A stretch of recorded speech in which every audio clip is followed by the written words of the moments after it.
Can I ask you, when you think of Brentford and your time there, is there a special memory? Do you remember sort of something from first stepping into the club, perhaps, or a promotion? Is there one thing that, when someone mentioned Brentford, envisage? There's many magical moments. I would say I've been privileged to be part of with fantastic people. Of course, the promotion is the standout achievement. Getting promoted to the best league in the world, first time in 4 years or something like that. That's very unique. That is, pure happiness in one day probably, and then you go again. So that's special. And I think in this context, it's also pretty nice to beat Arsenal 2-0. So in the first game in Premier League. Did you take a keepsake? Do you have something? So much so? A keepsake, a souvenir. You take something from Griffin Park, for example, or is there something that you cherish from? No, not in that. I would say there's a lot of memories in these days. There's a lot of pictures and bits and pieces that one day, when I'm not in football anymore, I will create that special room, my home of the 7 years in Brentford, everything I achieved there, and then the 7 years in Tottenham with everything I achieved here. So that I'm looking forward to. Do you regard yourself as sentimental? Can you be sentimental in your business? I hope. I think if we can't, because I think football is a lot about emotions. So if the head coach can't show emotions and can't be, how you say, sentimental or happy about what I've been part of achieving with special moments in Brentford, then I not really cherish the special years I had there. So that is definitely a lot of good emotions around that. May I ask you just what we've asked you about this before? Well, I don't know if anything sort of developed in your mind since just the contrast between home form and away form. Us, yeah.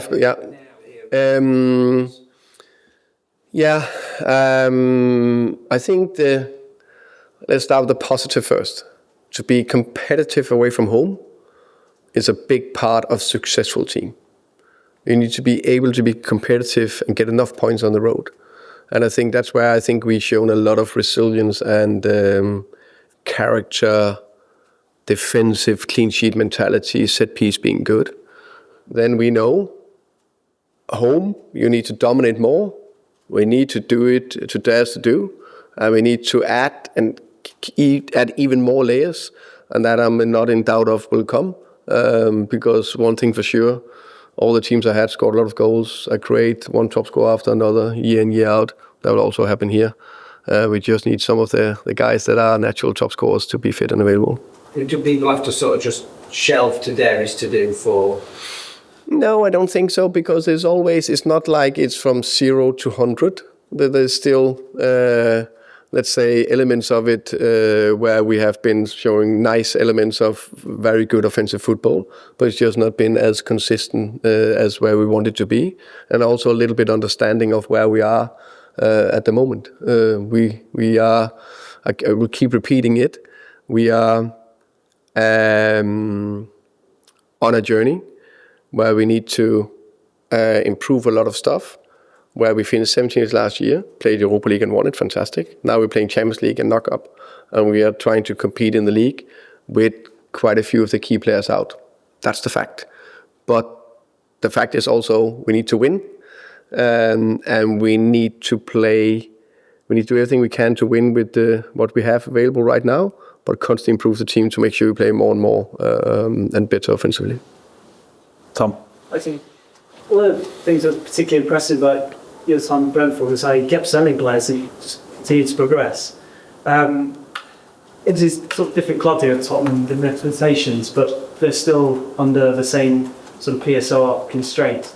How important is it and how relevant is it for Tottenham as it was for Brentford to give good sellers? I think that's key. I think that's why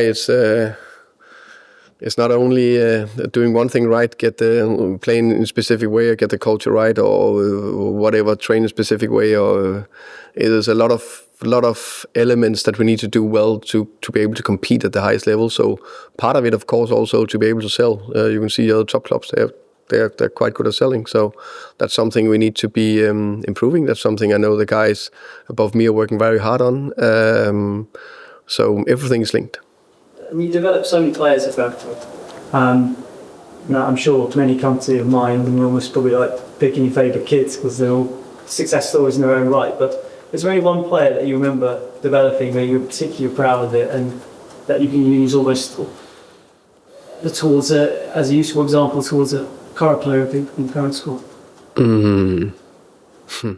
You're right, it's like picking your favorite kid. That's impossible. I got 3 kids myself, so I can't say that one of them are a bigger favorite than others.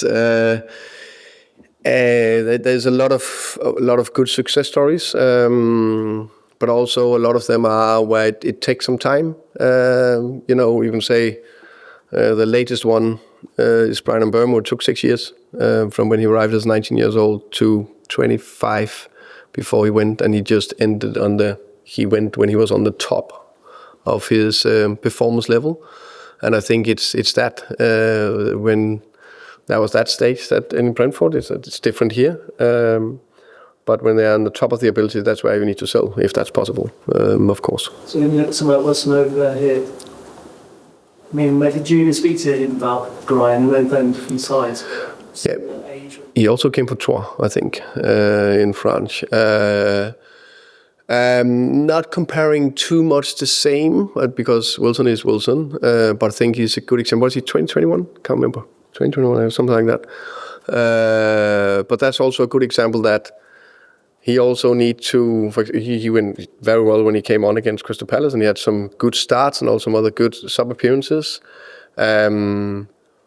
But then there's also, do we have a team that's fully functioning, and you can play one talent game in, game out, or you can give him the time. That's a big part of that getting better.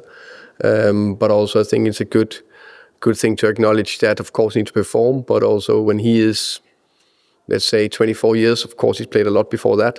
He's hopefully a top performer. I can see that.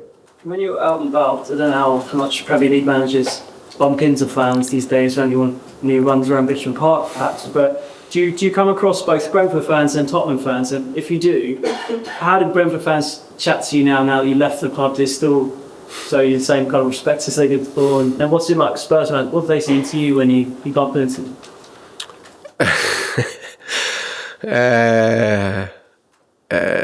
They actually was in London yesterday and met a couple. One was a Brentford fan and the other was a Tottenham fan, and the Brentford fan was very positive and said thank you for everything I've done at the club. And I said, you're welcome. It's not only about me. It's everyone doing things together. And the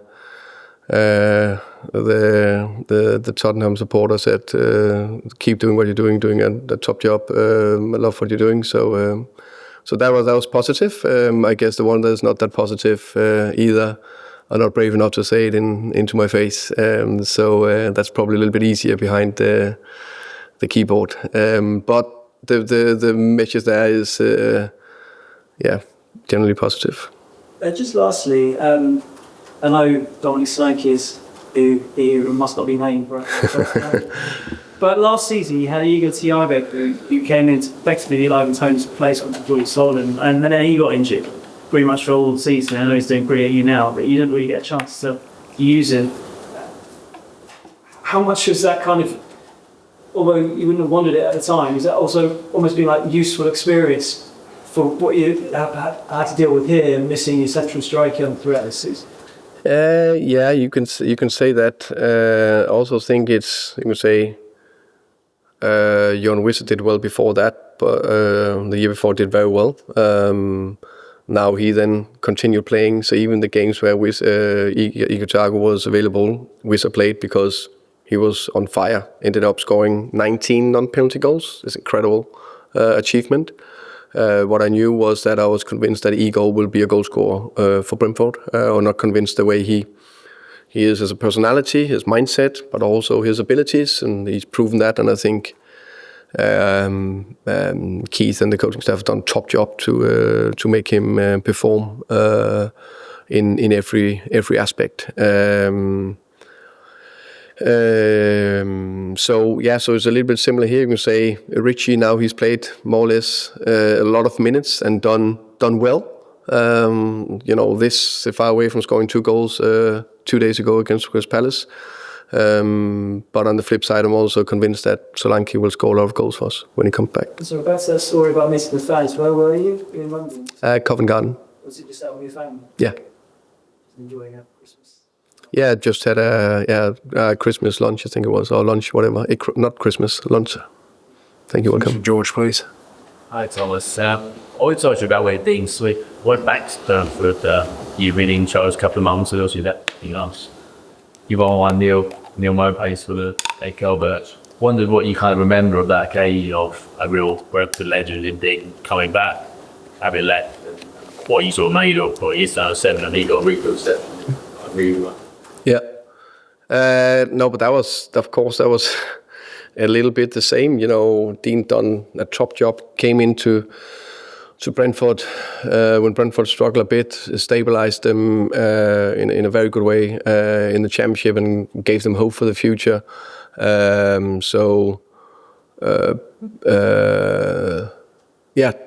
that very, very well. And then he got the opportunity to go to Villa. I got the opportunity to take a step up. So I remember that clearly was a special day in many ways. And that obviously feels like that was his chance to kind of say goodbye as his Spurs. Your kind of chance to really say goodbye as a Brentford fans, or something everyone always gets the opportunity to do. It feels like a good chance for you to sort of show your appreciation for them and like it.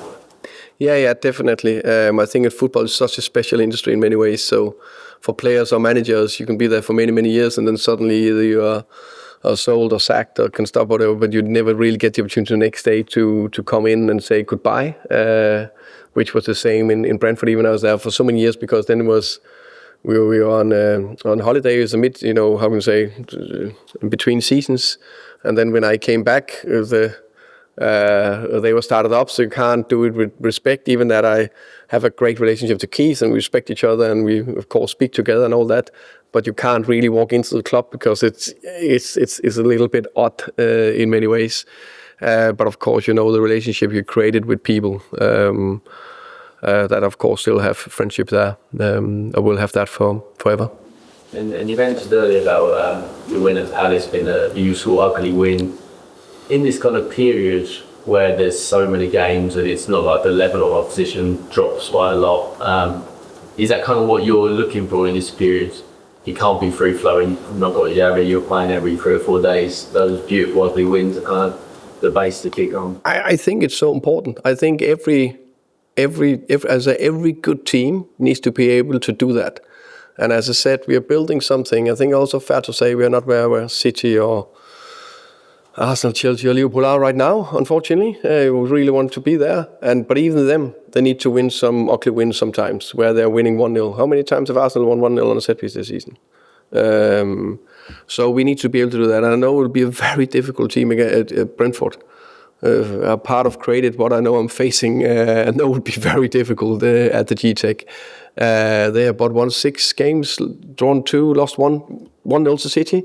They've beaten Liverpool there, Newcastle there, Man United there. Recently 4-1 Bournemouth. That's wow. If you don't show respect to that, then it's the same. They're going here. You have 3 points, but we will be very respectful. We know what we are facing. And we need to be extremely competitive, and I know we will be. And just one thing, I know obviously you don't want to talk about Brennan, but if a player in your squad that's obviously a first-year player leaves, does that change the plans massively for January, or are you kind of looking at Solanke and just coming in as kind of it not being a real game changer to lose some? Wow. We are looking at every single time, let's say a player goes out, then do we need to get a new one in, or is it actually part of creating the right amount of players in the squad? Because you can't have too few, you can't have too many. So that's a very fine balance, and then you have that injury challenge to manage as well, depending on where you are. So as we are in the market and we're very aware how strong a squad we need to compete, not only in the next 6 months, but it's 100% for the future as well. Okay, thank you. Same guys. Thank you very much.